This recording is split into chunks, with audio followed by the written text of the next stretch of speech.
এটা অনেকের হচ্ছে পছন্দ হবে না এই কথাটা, আমি জানি। এখানে অসংখ্য মানুষ আছেন, এটা আপনাদের পছন্দ হবে না।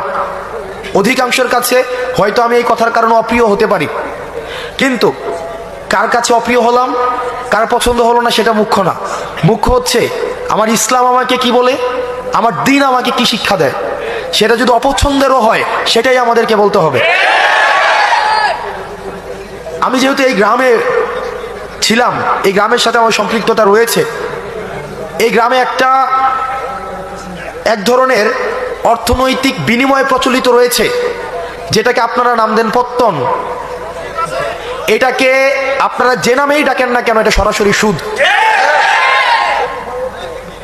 আমার পরিবার সহ আশেপাশে অনেকে আছে এই ধরনের বিষয়ের সাথে সম্পৃক্ত ছিল, কিন্তু আমরা যখন বুঝেছি, আমরা যখন পড়াশোনা করে জেনেছি, আমরা যখন আলেমদের থেকে পরামর্শ নিয়েছি, বিশ্বাস করেন যেই দিন থেকে আমরা এই পথ থেকে ফিরে এসেছি, বরং সচ্ছলতা আরো বেশি প্রশস্ত হয়েছে।